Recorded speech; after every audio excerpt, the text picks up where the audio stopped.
Welcome to Building the Base, the podcast where we take a quiet, deliberate approach to your personal finances. No hype, no get-rich-quick schemes, just building a rock-solid money foundation one layer at a time. In today's episode, we are diving deep into Phase 1, the Cleanout. We are confronting the silent wealth killer that is draining your accounts automatically, the subscription trap. It's time to look at the psychology behind the pain of paying and how to take back control of your money. Let's get to work.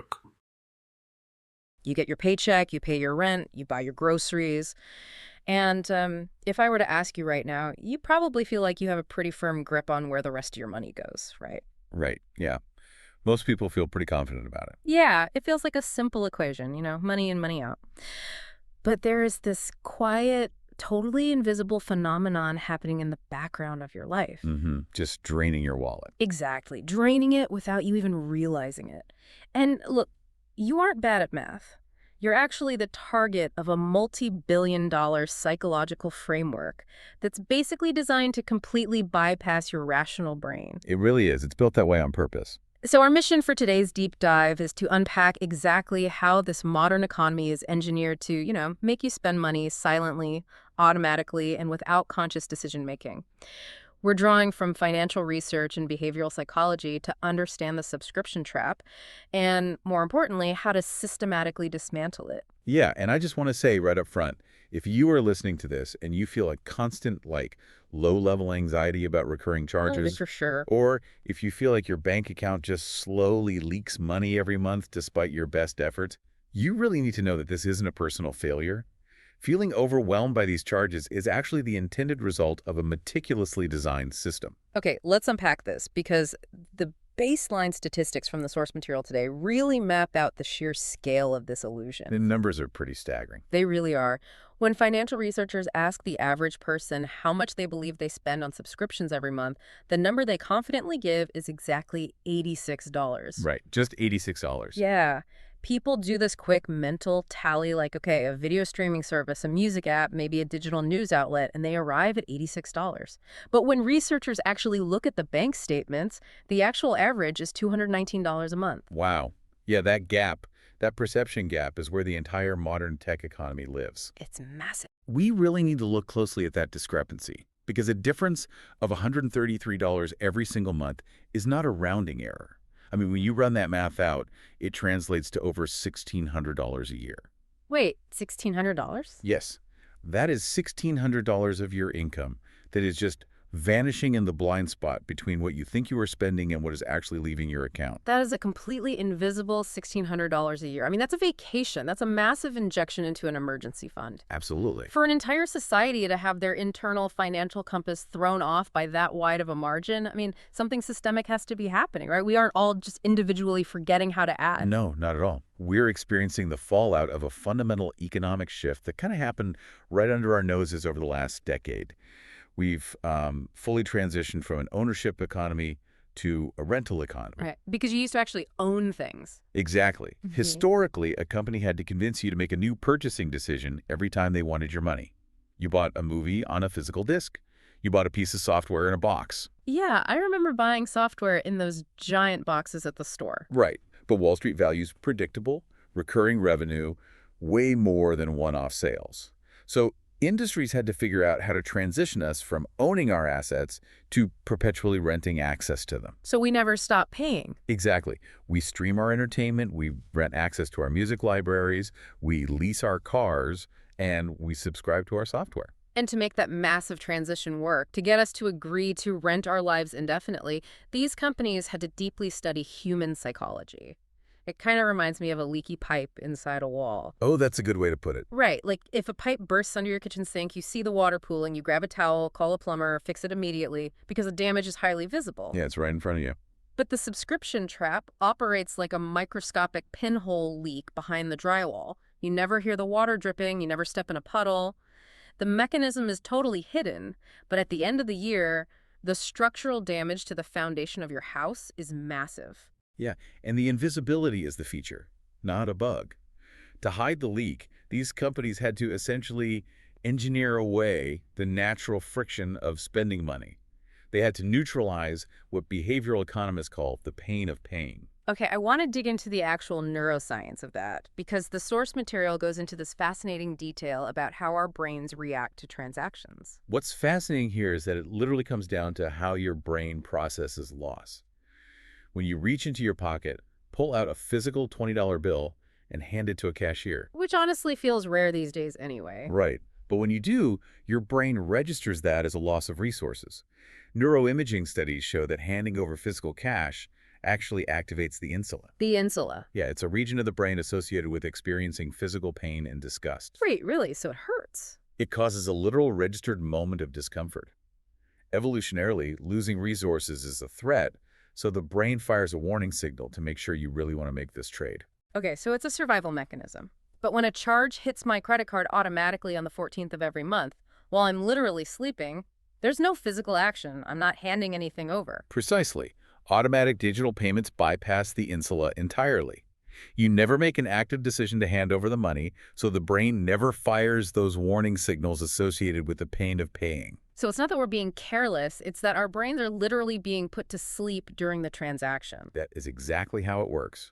The part of your brain linked to payment awareness remains completely dormant. And furthermore, companies utilize user interface design, often called dark patterns, to weaponize this neuroscience. Yeah, one-click everything. Exactly. They make the initial subscription process as frictionless as possible. A double click of a side button on your phone, biometric facial recognition, and boom, you are subscribed. No typing, no thinking, no pain. But trying to leave is a nightmare. Oh, totally. When you try to cancel, suddenly the friction is reintroduced.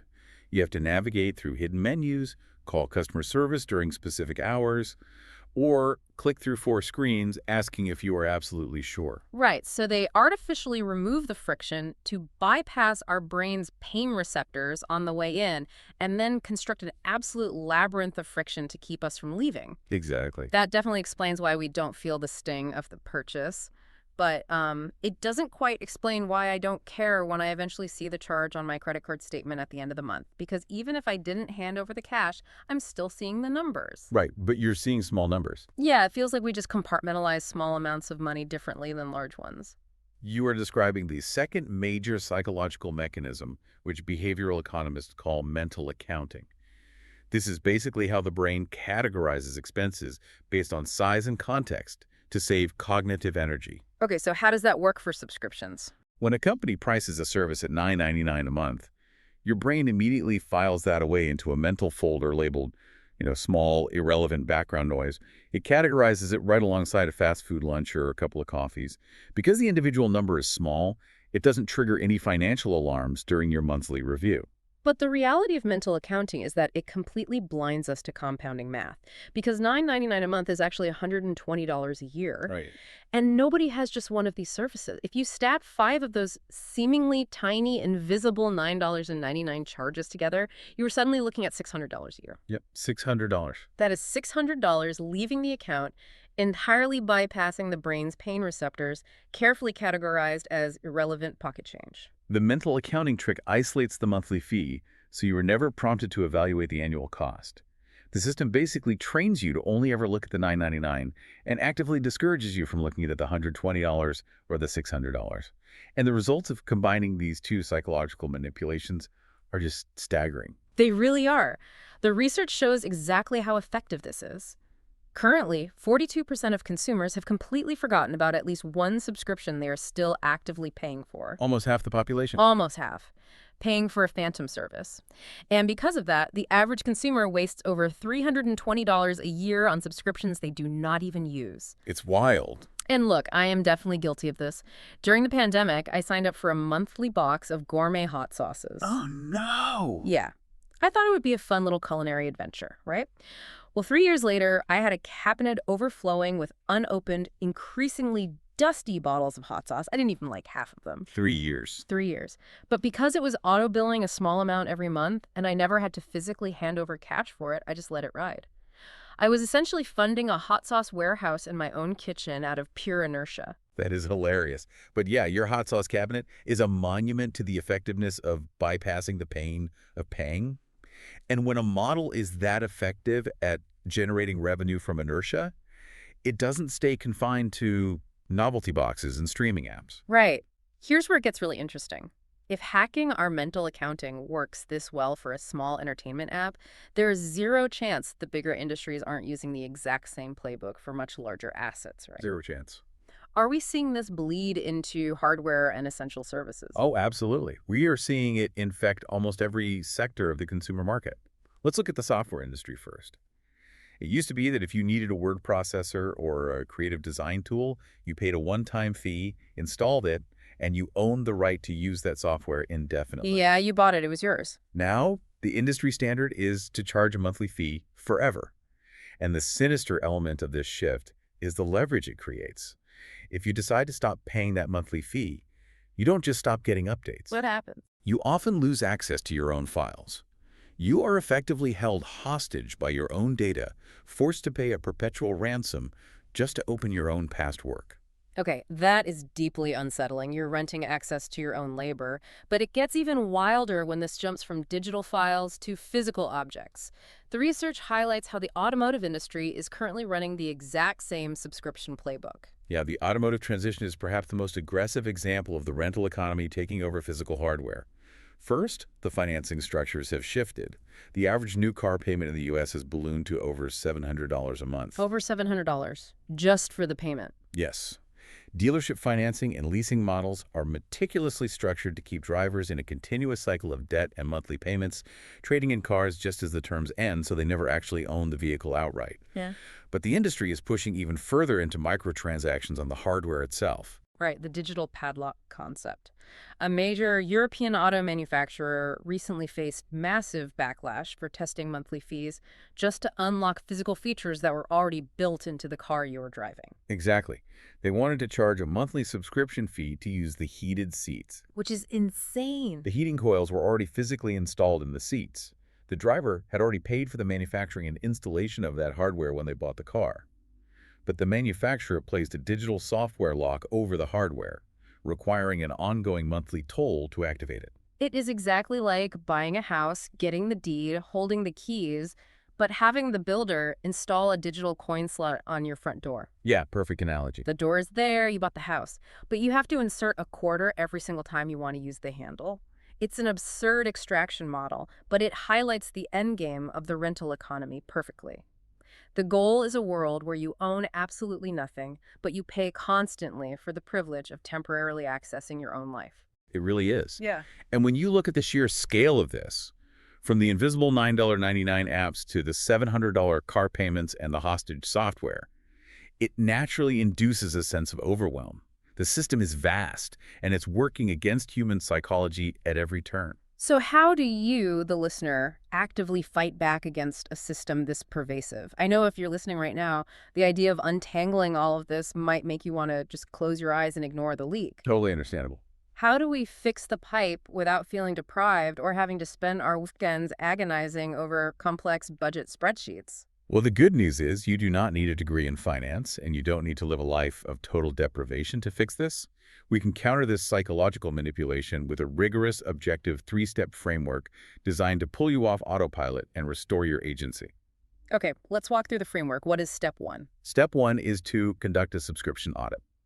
The primary goal here is to cure the blindness caused by mental accounting. We need total visibility. Pull the last 2 months of your bank and credit card statements. Go through them line by line, write down every single recurring charge, and add them up.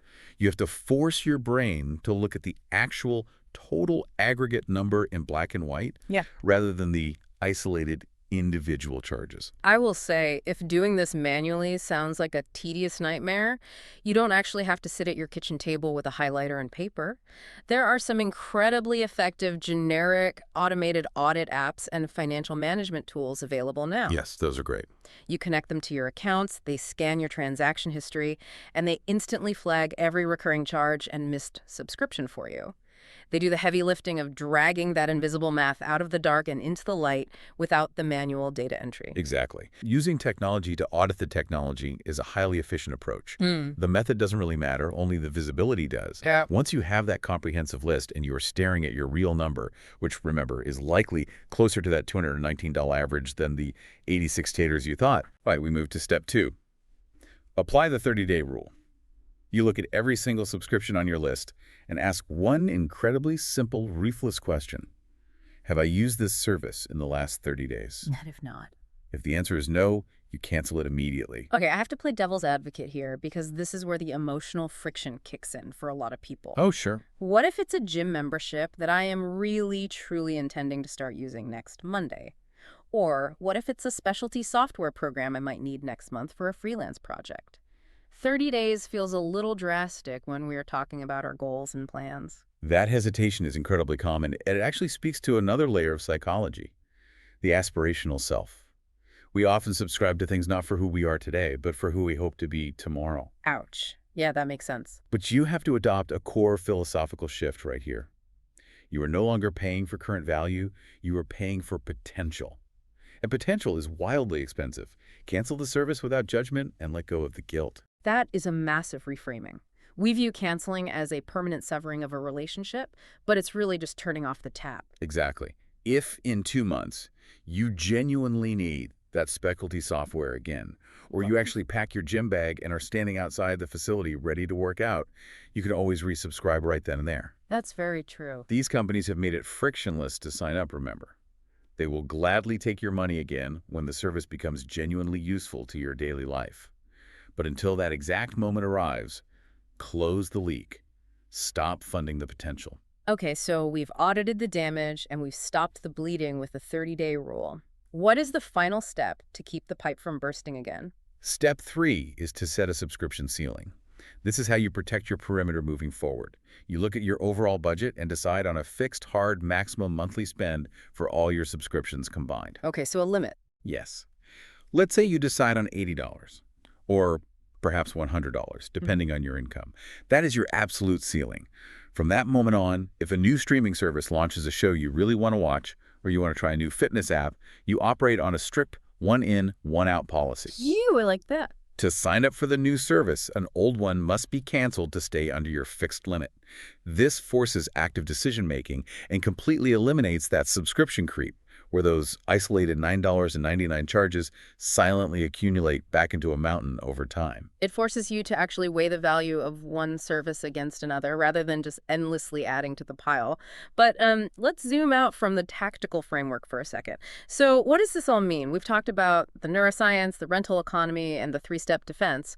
Why does saving a few $100 a year actually matter in the grand scheme of a decades-long life?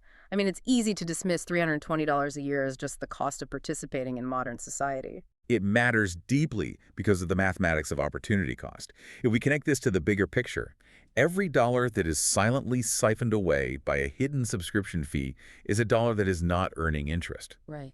It is a dollar that is not compounding. It is capital that is entirely stagnant and permanently lost to your future self. So the invisible leak isn't just draining your current checking account, it's draining your future wealth. Exactly. And the math on that opportunity cost provides the ultimate reality check. Let's say you implement this framework. You do your audit, you ruthlessly apply the 30-day rule to your aspirational subscriptions, and you manage to redirect just half of the average monthly subscription spend. Okay. So you take about $150 a month that you were previously wasting on unused apps and forgotten digital services, and instead you automate that $150 into a simple, broad market index fund, earning a historical average of a 7% annual return. Pretty standard. Yes. If you do that consistently over a 30-year period, that repurposed subscription money grows to approximately $180,000. Wait, $180,000 from cutting the digital fat. Yes. $180,000. Yeah. And here is the most crucial part of that realization. It is the exact same amount of money leaving your account every single month. Right. You're not spending any more than you already were. You haven't had to ask for a raise. You haven't had to take on a side hustle. You haven't had to drastically alter your standard of living or deprive yourself of necessities. It is the exact same money, just routed to a completely different destination. One destination makes a multinational tech conglomerate slightly wealthier based on your forgetfulness. The other destination secures an extra $180,000 for your own financial independence. Wow. That contrast really highlights the underlying philosophy of this entire deep dive. We are absolutely not sitting here arguing that subscriptions are inherently evil or that you should retreat to the woods and live off the grid. No, not at all. Many of these services genuinely improve your life. They bring you world-class entertainment, they facilitate your workflow, they keep you connected. The goal is not a puritanical existence in an empty room with no services. Right. The goal is simply to make active, conscious, and deliberate choices rather than living your life on an engineered financial autopilot. It's about deciding what actually brings you value on a daily basis, rather than letting an algorithm and a bypassed pain receptor decide what to extract from your wallet. It fundamentally boils down to intentionality. The modern economy is largely built on and thrives on your passivity. It assumes you will take the path of least resistance. Reclaiming that $150 a month, setting that ceiling, and interrogating your actual usage is a direct rejection of that passivity. It is taking the wheel back. So as we wrap up today's deep dive, we want to leave you, the listener, with a very specific single homework assignment to complete tonight. We aren't asking you to completely overhaul your financial life today. We just want you to take the first step toward visibility. Just visibility. Tonight, open your banking app on your phone or pull up your last month's credit card statement online and simply type the word subscription into the search bar. Or, manually scan the recurring column. Write down every single result that pops up on a physical piece of paper and add them up to find your real baseline number. You do not have to cancel anything tonight. You don't have to make any difficult choices about your aspirational self right now. Nope, no pressure. The only goal is to see clearly, perhaps for the very first time, exactly what is leaving your account. Let the light hit the invisible math. And as you calculate that real number tonight, I would encourage you to mull over one final thought. By taking back control of your automated payments, you are doing far more than just reclaiming your money. You are reclaiming your attention and your agency in a world that profits immensely off of distraction and passivity. If the subscription trap relies entirely on you falling asleep at the wheel of your own financial life, simply waking up and looking at the numbers is a radical act of self-defense. And once you wake up to the quiet drain of subscriptions, it naturally raises a much larger, more provocative question. What else in your life might be running on a costly autopilot? What else is quietly leaking behind the drywall while we are looking the other way? That question perfectly sets the stage for where we are heading next. Now that we've established this baseline foundation and learned how to spot and fix these invisible automated leaks, our next deep dive is going to tackle the second major drain on our resources. We are going to examine the massive lifestyle costs that completely dwarf the numbers we unpacked today: housing and cars. That's a big one. It is. Once you fix the leaky pipe in the wall, it is time to inspect the foundation of the house itself. Make sure you subscribe so you don't miss it. Until then, keep questioning the autopilot and stay curious. You've been listening to Building the Base. Your homework for this episode is simple but necessary. Open your bank app, find the invisible leaks, and cancel the noise. To see the visual framework of the three-phase system, make sure to watch the full video series on the Build Your Money Foundation YouTube channel. The link is in the show notes. Remember, you cannot build wealth on a sinking foundation. See you in the next episode.